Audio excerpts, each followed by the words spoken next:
Mari kita melanjutkan pelajaran kita dalam kitab Nasaihul Ibad yang dikarang oleh Syekh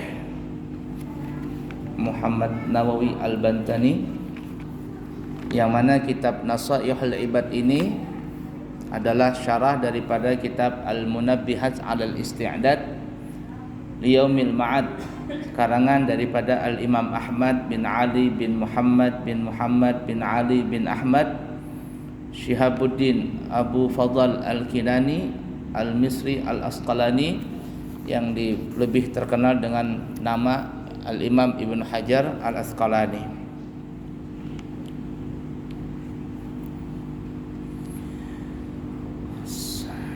Nabi kita pernah mengatakan, akhlisil amala yajzika minhul qalil, yajzika minhul qalilu. Tuluskan, ikhlaskan hatimu di dalam beramal, maka perbuatan yang kecil akan dapat mencukupimu. Kita di dalam beramal apapun, harga mati itu mesti ikhlas. Harga mati itu adalah ikhlas. Bismillahirrahmanirrahim.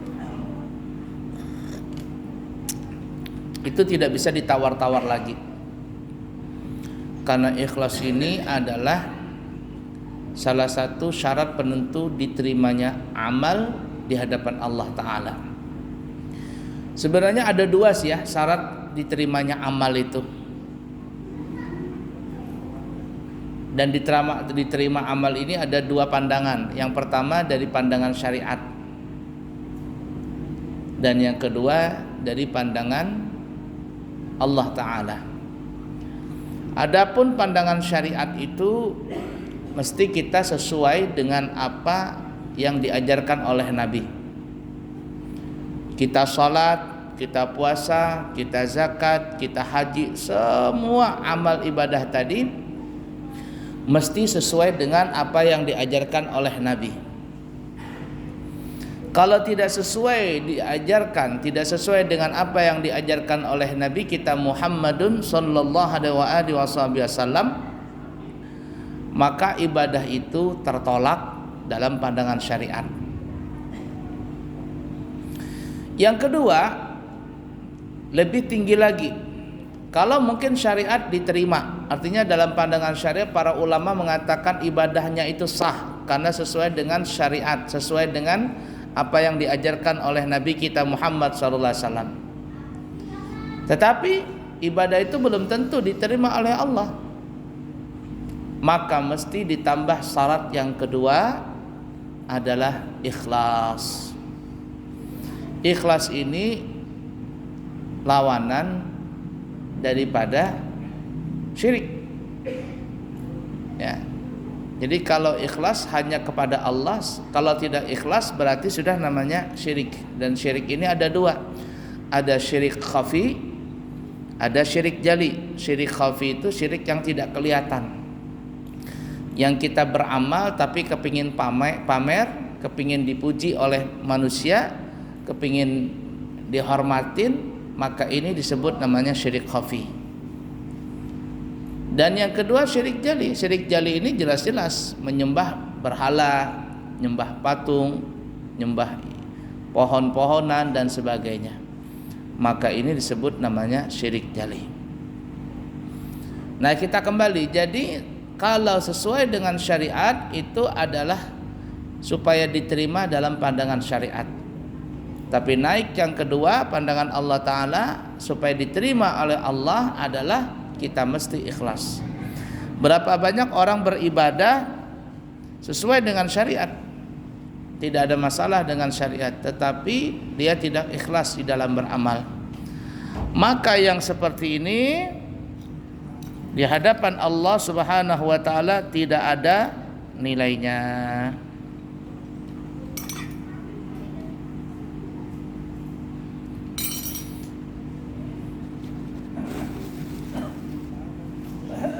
Nah, Nabi mengajarkan ikhlaskanlah di dalam perbuatan amalmu, maka perbuatan yang kecil akan dapat mencukupimu.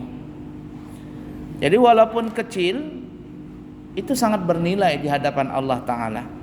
Walaupun kecil itu, tapi kalau dia sesuai dengan syariat dan ikhlas, itu akan mengalahkan daripada ibadah yang banyak yang tidak ikhlas.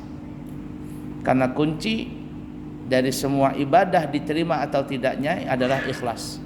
Makanya ikhlas ini tidak perlu ditanyakan lagi. Itu sudah harga mati, mesti wajib ada dari semua amal ibadah yang kita lakukan. Seorang penyair berkata, fardun 'alan nasi ayyatubu lakinna tarkadz dzunubi aujabu. Wajib bagi semua manusia itu untuk bertobat. Kita ini banyak dosa, wajib bertobat. Tetapi kata ulama, lebih wajib lagi untuk meninggalkan dosa. Lebih wajib lagi meninggalkan dosa. Jadi kalau disuruh pilih yang mana yang afdal, yang mana yang wajib, mengerjakan dosa lalu bertobat atau meninggalkan dosa itu? Tentu kata ulama, meninggalkan dosa ini lebih wajib. Kenapa? Karena dia utama, duluan. Tapi kalau seandainya berdosa, ya wajib juga untuk bertobat. Jangan salah pemahaman. Nanti tobat juga, enggak apa-apa, maksiat dulu, setelah ini kan tobat lagi.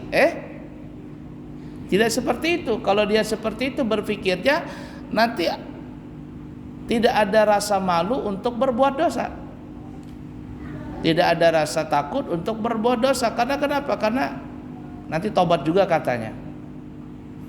Nah, oleh karenanya kata ulama, kalau berbuat dosa itu wajib bertobat, maka lebih wajib lagi untuk meninggalkan dosa itu.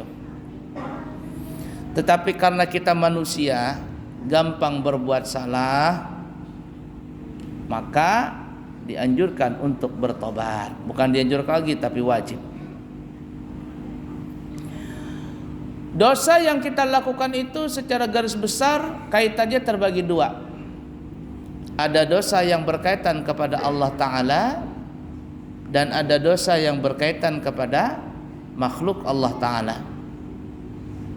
Kalau dosa yang berkaitan kepada Allah, maka kita kalau mau bertobat, kata Imam Nawawi, syaratnya itu ada 3. Yang pertama adalah dia menyesal, mesti menyesal dulu. Dan menyesal itu bukan di air mata, tetapi menyesal itu ada dalam hati.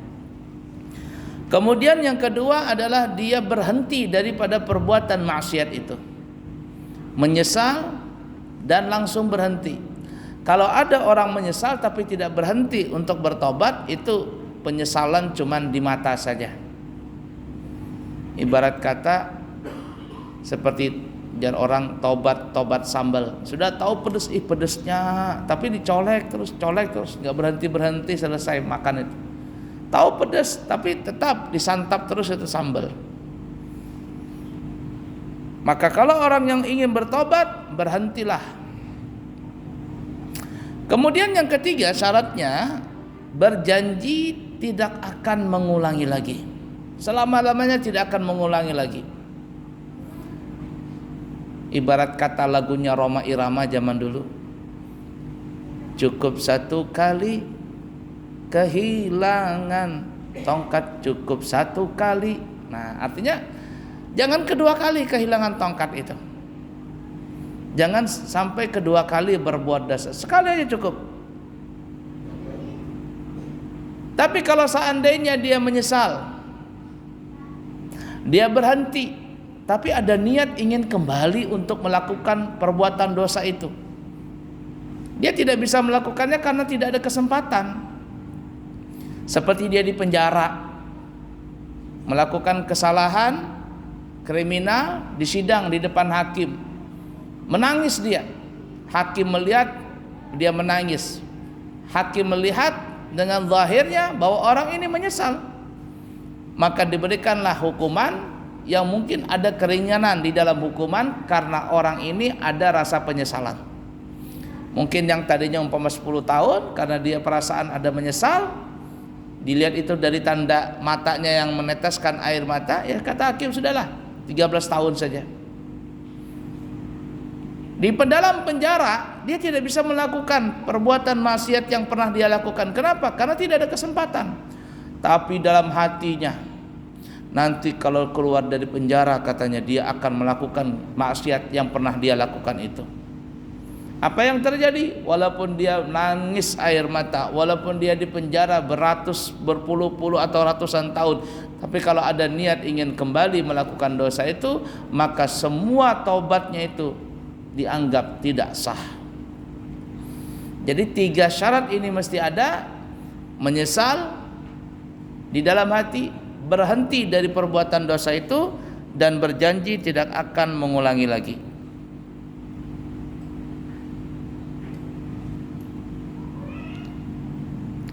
Itu kalau dosa yang berkaitan dengan Allah Ta'ala. Tapi kalau dosa yang berkaitan kepada makhluk Allah Ta'ala, kata ulama, maka syaratnya ada 4. Syaratnya ada 4.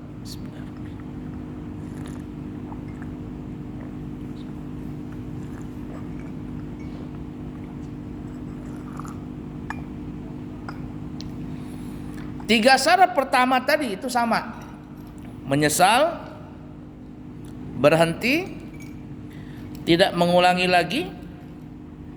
Tapi syarat yang keempat adalah meminta halal, meminta ridha kepada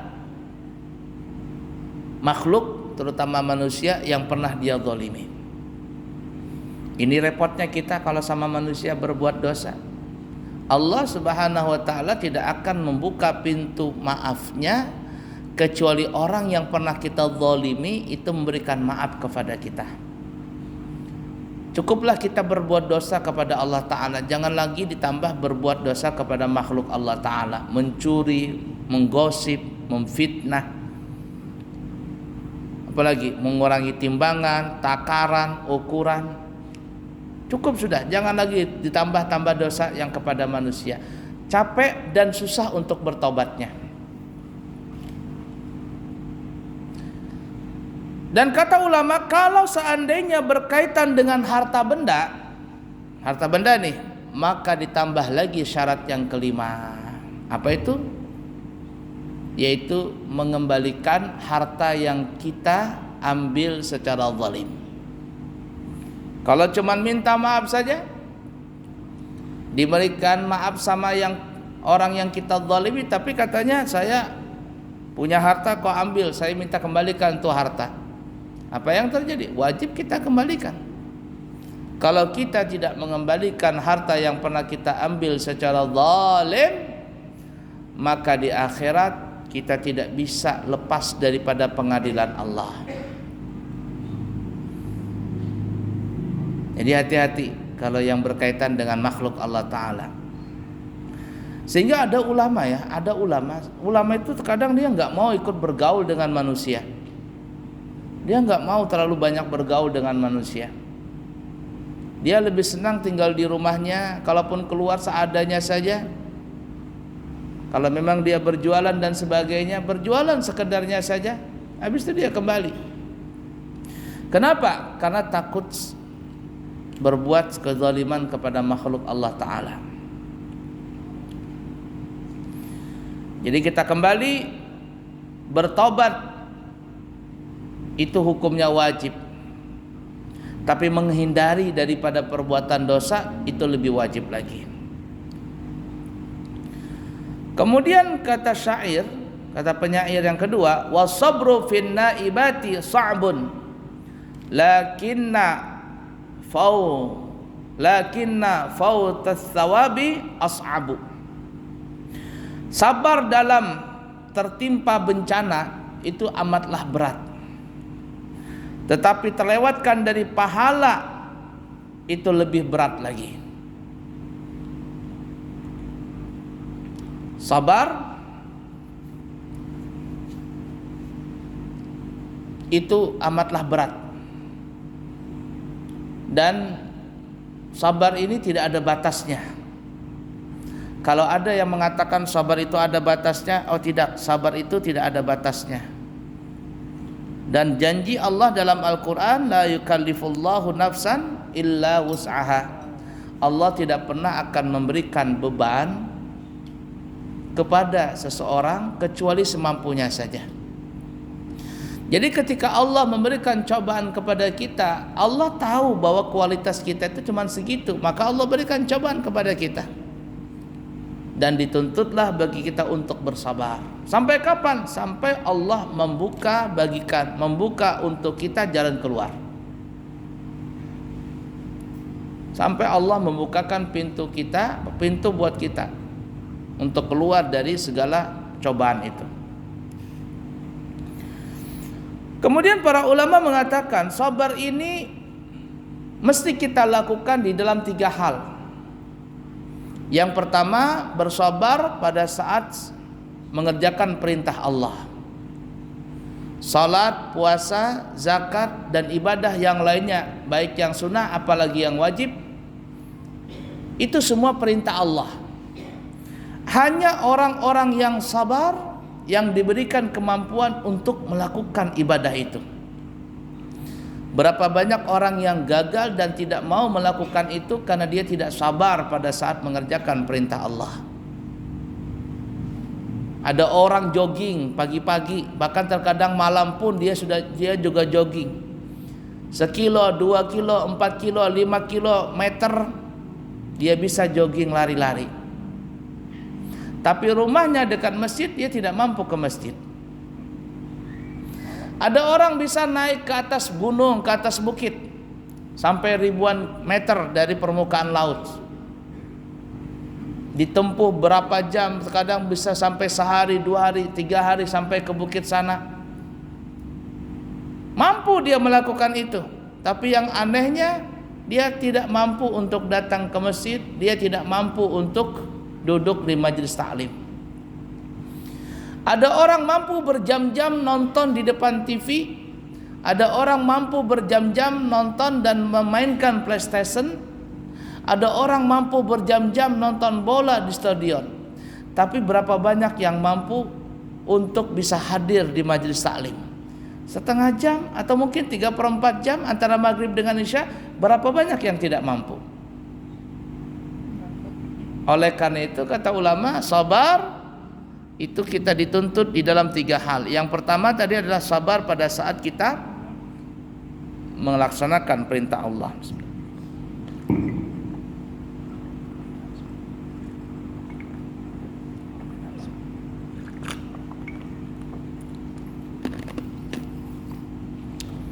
Kemudian yang ketiga,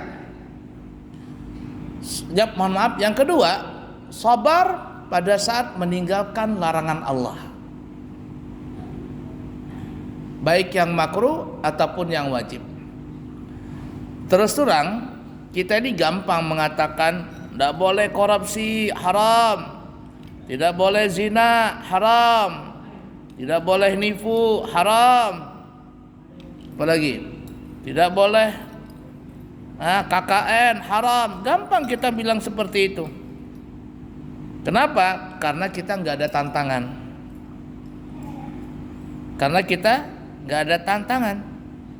Kita gampang bilang nggak boleh korupsi. Karena kita bukan anggota dewan. Karena kita bukan RT, bukan lurah, bukan camat, bukan wali kota, bupati, gubernur, apalagi sampai presiden. Tidak ada kesempatan untuk melakukan itu. Tapi ketika ada orang yang menjabat satu jabatan dan ternyata jabatannya itu jabatan yang empuk, yang basah, disitulah baru iman dipertanyakan. Mampu enggak, sabar enggak dia meninggalkan larangan Allah tadi. Jadi yang kedua, sabar pada saat meninggalkan larangan Allah. Dan yang ketiga kata ulama, sabar pada saat kena musibah. Pada saat terkena musibah, terkena cobaan. Dan cobaan ini kata ulama terbagi dua, ada cobaan yang kita senangi, ada cobaan yang kita tidak senangi. Cobaan yang kita senangi itu ya pada umumnya kita terpenuhi sandang, pangan, papan. Sandang kita, pangan kita, papan kita, semuanya terpenuhi. Rumah ada, mobil ada, istri ada, anak ada, pekerjaan ada, semuanya jalan, semuanya damai. Ini cobaan, tapi cobaan dengan kesenangan. Mampukah kita melewati itu? Dan berapa banyak orang yang tidak mampu melewati pada saat dicoba oleh Allah dengan kesenangan tadi. Dicoba dengan harta, dicoba dengan jabatan, dicoba dengan macam-macam.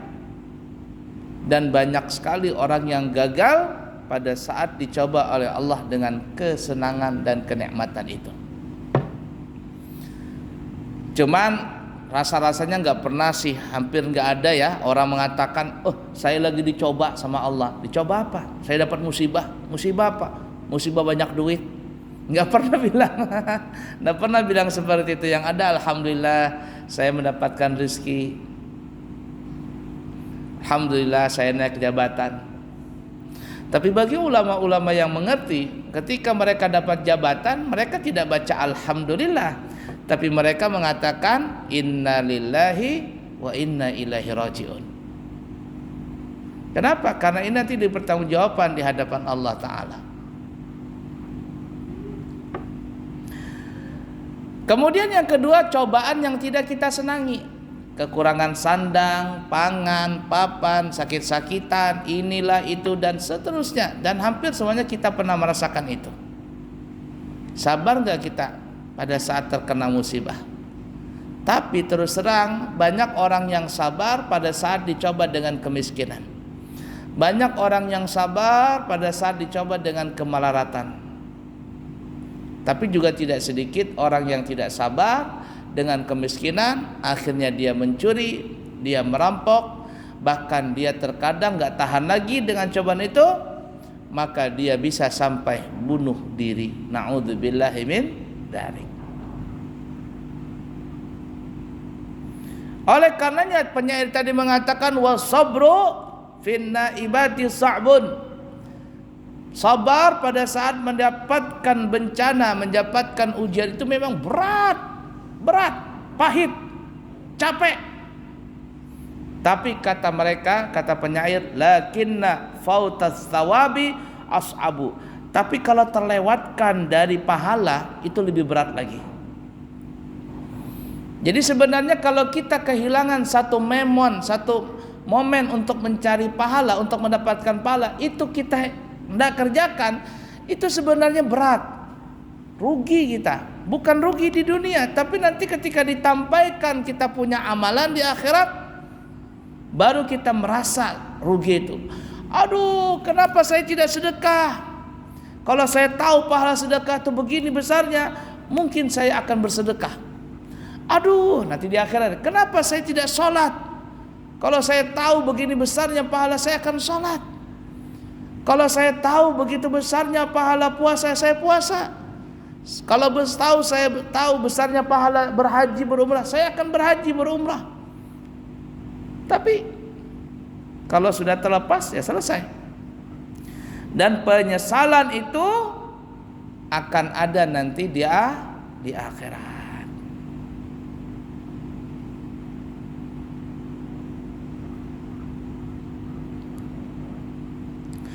Yang ketiga, wadahru fi sarfihi ajibu lakinna ghaflatan nasi ajabu. Perjalanan setahun itu adalah ajib, adalah sangat luar biasa. Setahun, di dalam perjalanan setahun itu adalah sangat luar biasa. Tetapi kelangkaan manusia, tapi kelengangan manusia itu lebih aneh lagi, lebih langka lagi, aneh. Setahun itu berjalan biasa, tapi yang repotnya kalau seandainya ada orang yang lengah dalam setahun itu. Diberikan kesempatan setahun, tetapi dia tidak mau mengerjakan itu. Ada orang umpama puasa, kan wajib itunya setahun sekali. Tapi ketika bulan Ramadan yang cuma sebulan saja dalam setahun, dia tidak kerjakan itu. Maka ini sungguh aneh sekali. Sungguh aneh sekali. Lalu diberikan kesempatan untuk mengqadha selama 11 bulan. Tapi dia tidak mau mengqadha juga, maka aneh ini manusia seperti ini. Aneh.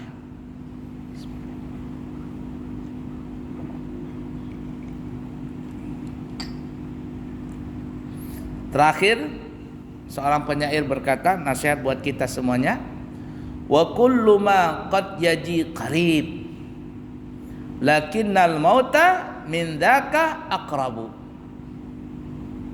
Semua yang akan terjadi itu akan dekat.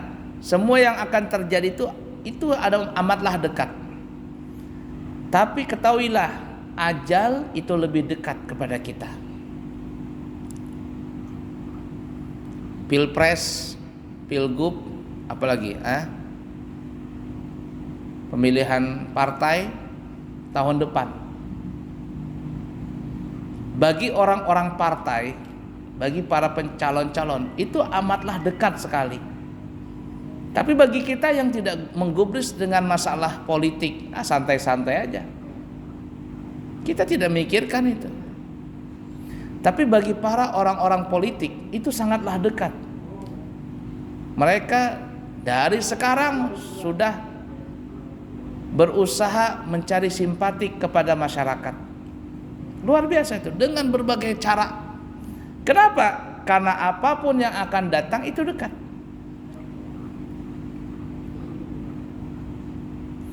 Tapi ketahuilah, lakinnal mauta min dzaka aqrabu. Kematian kepada kita itu lebih dekat lagi. Cuma terkadang kita tidak menyangka dan tidak merasakan kedekatan kematian itu kepada kita. Karena itu kan rahasia, nggak ada yang tahu. Padahal itu semakin dekat.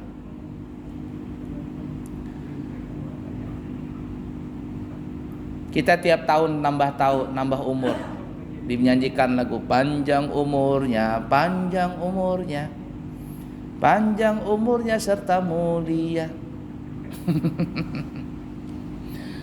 Apakah panjang umur kita? Ada yang mengatakan begini ya, umur dengan usia itu beda. Kalau usia dalam bahasa Arab as-sinnu, dalam bahasa Arab namanya sinnun. Kalau umur ya umur juga. Usia, sinnun, umur ya umur. Nah, usia ini itu tidak bisa berpanjang. Tidak bisa dicepatkan, tidak bisa diperpanjang, tidak bisa diperpendek. Kontraknya ya 60 tahun, 60 tahun. Kontraknya 70 tahun, 70 tahun. Kontraknya 80 tahun, 80 tahun. Guru Leong lebih sudah 85 sudah. Masih panjang kontraknya. Tidak bisa minta dicepatkan kematian dan tidak bisa minta ditunda-tunda. Itu namanya usia sudah tentu. Tapi kalau umur, nah ini bisa panjang. Orangnya bisa saja meninggal dunia, tapi namanya selalu dikenang, disebut sama orang. Dia bangun masjid, masjid apa begitu. Tidak tahu nih namanya kenapa disebut Masjid Al-Amin. Apakah yang nyumbang dulu namanya Haji Amin atau siapa, nggak tahu. Ada satu masjid namanya Masjid Ibrahim karena yang nyumbang dulu Pak Ibrahim. Dan itu banyak ya, biasa seperti itu. Kalau kita ke Madinah ada namanya Masjid Bilal, ada namanya Masjid Abu Bakar, ada namanya Masjid Umar. Kenapa? Itu tanah mereka, lalu dibikinkan peninggalan rumah mereka, lalu dibikinkan masjid. Katarim, Hadramaut lebih banyak lagi. Ada Masjid Muhdar, ada Masjid Segaf, ada Masjid Ba'alawi, ada Masjid Aidid, masjid ini banyak sekali. Kenapa? Karena yang bangun adalah seorang ulama yang bermarga, Masjid Al-Haddad, Masjid Bermarga Segaf dan lain sebagainya.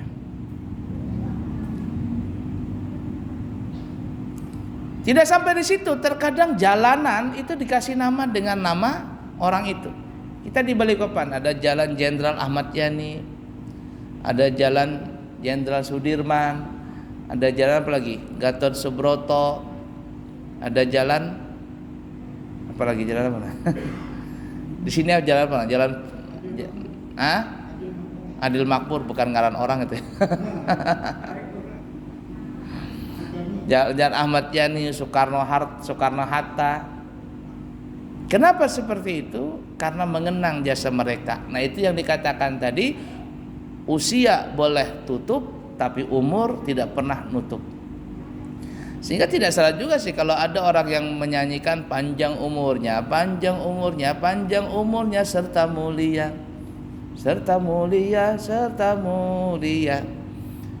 Artinya orang ini umurnya tak lagi mati, usianya sebentar lagi mati, tapi umurnya diharapkan panjang. Kenang-kenangannya itu yang menjadikan dia panjang di umur tadi. La ilaha illallah.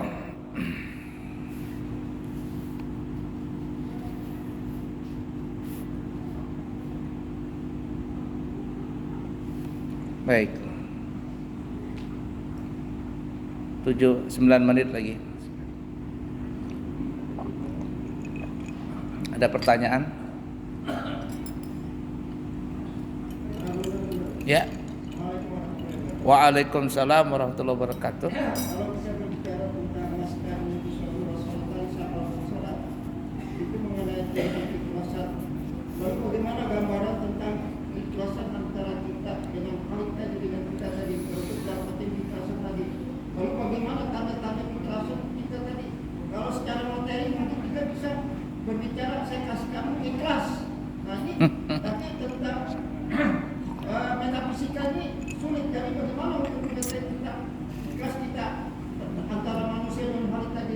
Assalamualaikum warahmatullahi wabarakatuh. Waalaikumsalam warahmatullahi wabarakatuh. Di dalam Al-Quran, perhatikan nih ya, nama-nama surah yang di dalam Al-Quran itu hampir rata-rata nama surah itu sesuai dengan nama atau ayat yang ada di surah itu. Contoh, surah An-Nas. Kenapa disebut surah An-Nas? Karena di situ ada kalimat An-Nas. Qul a'udzu birabbin nas. Disebut surah An-Nas. Ada surah Al-Falaq. Kenapa? Karena disebut surah Al-Falaq karena ada kalimat Al-Falaq di surah Al-Falaq itu. Qul a'udzu birabbil falaq. Dan hampir rata-rata seperti itu semuanya. Tapi anehnya ada satu surah dinamakan nama itu tapi tidak ada bacaannya di dalam surah itu. Namanya ada tapi ketika kita baca surah itu nggak ada nama surah itu. Surah apa kira-kira? Surah apa namanya? Surah Al-Ikhlas, betul nggak? Apa surah Al-Ikhlas? Qul huwallahu ahad, Allahus samad, lam yalid wa lam yulad wa lam yakul lahu kufuwan ahad. Ada nggak kata-kata Al-Ikhlas dalam surah Al-Ikhlas itu? Nggak ada. Itulah ikhlas tadi. Namanya ada, tapi ketika dilakukan itu nggak ada. Ya, jadi intinya itu ikhlas ini dalam hati, dan kita tidak bisa menyangka seseorang ikhlas atau tidak ikhlas, karena yang tahu ikhlas itu hanyalah dia dengan Allah Ta'ala, dan yang pastinya Allah Ta'ala. Jadi begini ya, mohon maaf, saya pribadi lebih senang kalau ada orang nyumbang kemudian disebutkan nama sumbangannya dan disebutkan namanya orang yang menyumbang, daripada orang yang menyumbang tanpa nama hamba Allah. Kenapa? Satu, kalau orang itu menyumbang disebutkan namanya dia, itu bisa menjadi motivasi bagi orang yang lain, bisa juga untuk nyumbang. telah menyumbang guru leong 5 juta rupiah. Amin insyaallah.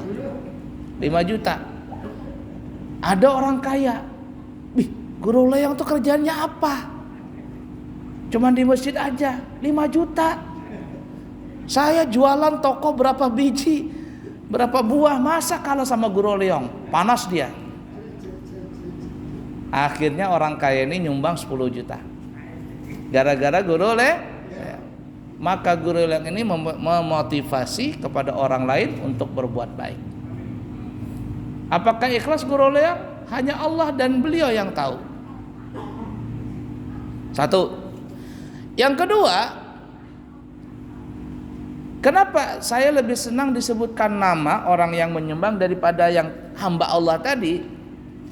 Jawabannya adalah karena untuk menutupi prasangka dari orang-orang yang menyumbang atau orang yang mendengar, supaya tertutup pintu korupsi. Coba bayangkan ya, bayangkan ada 10 orang pian-pian beratan nih, 1 orang nyumbang 1 juta, berarti kalau 10 orang semuanya 10 juta. Cuman dari 10 orang ini hamba Allah semuanya, hamba Allah, hamba Allah, hamba Allah, hamba Allah. Yang mencatat ini nakal umpama. Hamba Allah dia tulis 8 orang. Yang 1 juta ini maksudnya ya. Hamba Allah semuanya 1 juta 8 orang. Yang 2-nya ini umpama 800.000. Dan di antara 10 orang ini tidak ada yang tahu hamba Allah ini. Ketika diumumkan hamba Allah menyumbang 1 juta, yang 10 orang ini menyangka hamba Allah itu dia yang 1 juta itu. Hamba Allah menyumbang 1 juta. Yang ke orang kedua, hamba Allah menyumbang 800.000. Yang menyumbang 1 juta tadi, oh yang 1 juta itu namaku. Mungkin yang 800 itu bukan saya, itu orang lain tuh, hamba Allah sebelah. Bisa seperti itu. Tapi kalau disebutin nama, ketahuan sudah. Si fulan, haji fulan 1 juta. Tapi ketika ditulis si fulan, haji fulan 800.000, wah ribut sudah ini. Kemana duitnya? Nah itu terus terang kami pribadi lebih senang disebutin nama daripada tidak disebutin nama. Dan kita tidak boleh mengatakan, oh itu sebutin nama nggak ikhlas. Oh nggak bisa. Nggak boleh kita seperti itu. Kemudian perhatikan ini, dalam ilmu tasawuf para al-hikmah mengatakan ikhlas itu mempunyai 3 tingkatan. Di mana tingkatan kita ini? Saya pribadi mungkin tingkatannya tidak tahu yang mana ini. Mungkin yang paling rendah ini. Yang pertama ikhlasul awam. Tingkatan ikhlas orang awam. Bagaimana itu? Kalau dia beribadah, dia minta balasan di dunia plus juga di akhirat. Di akhirat itu artinya masuk surga, tidak masuk neraka. Dan itulah amal kita rata-rata. Kenapa kita baca surat Waqiah? Supaya lancar urusan rezeki. Kenapa kita baca Yasin? Supaya kabul hajat. Ya kan ya? Kita datang ke kiai minta banyu, dibacakan untuk apa? Untuk dagangan lancar. Pokoknya rata-rata kalau beribadah kita itu ketujuh yang ada balasan di dunia. Dan terus terang orang kita ini kalau bacaan amaliyah untuk pelancar rezeki rajin bandar dibaca. Ini jar guru, ini bacaan untuk lancar rezeki. Masing-masing tuh murid mencatat berapa kali guru amalannya itu, apa guru bacaannya. Terkadang saya pribadi melihat begitu saya tidak mau. Bahkan kalau ada guru ngasih amalan kaya, saya lihat dulu, gurunya aja nggak kaya. Nah, ada saya pernah ke Samarinda beli batu cincin. Jadi pas jalan-jalan kan melihat batu cincin, apa ini batu cincin nih? Oh mata apa kabarnya? Ini apa ngarannya? Ini kalau maka ini perejekian. Melihat tokonya aja nggak laku-laku. Kalau secara logika, kalau memang perezekian, ikam nang makai, kenapa ikam jual? Cuman ya itulah sugesti itu, kadang kita seperti itu. Nah, kita kalau beramal tadi, beramalan biasanya minta harapan dunia dan jauh dan masuk juga surga. Ini ikhlas awam. Yang kedua, orang yang beramal ibadah mengharap surga, jauh dari neraka. Urusan dunia mereka tidak pikirkan, mau kaya, mau miskin, mau apa, enggak urusan. Dan yang ketiga, tingkatan yang paling hebat, mereka beribadah tidak mengharapkan di dunia, tidak mengharapkan di akhirat, tapi mengharapkan ridha Allah Ta'ala. Ini yang paling tinggi. Baik, cukup sekian dulu ya. InsyaAllah kita sambung lagi di kesempatan akan datang. Sebelum kami tutup, ada sedikit informasi. Kami di pesantren membuka ajaran baru, santri baru, putra dan putri, SD, SMP dan SMA. Pesantren kami pesantren yang resmi, memiliki izin dari pemerintah dan bisa mengeluarkan ijazah resmi. Tingkatan SD, SMP dan SMA, ula, ustadz dan ulia. Kemudian juga kami insya Allah nanti bulan Agustus akan berangkat umrah lagi membawa jamaah. Dan kami membuka juga masih tetap membuka layanan umrah bulan Agustus, September dan seterusnya ya. Siapa tahu ada jamaah yang kepingin berangkat, kami buka layanan umrah itu dengan harga 29 juta rupiah, sudah include tiket dari Balikpapan 9 hari 29 juta. Siapa yang mau silakan. Dan ada yang 12 hari, kebanyakan rata-rata mengambil 12 hari. Itu harganya adalah 32 juta rupiah, sudah include tiket dari Balikpapan 12 hari. Siapa tahu ada yang kepingin berangkat bersama kami, maka segera mendaftar, mumpung seatnya masih ada. Jadi 9 hari 29 juta dan 12 hari 32 juta. Terima kasih, yang baik dari Allah, yang buruk dari pribadi. Subhanakallahumma wa bihamdika asyhadu an la ilaha illa anta astaghfiruka wa atubu ilaik. Wa akhiru kalam, wassalamu alaikum warahmatullahi wabarakatuh.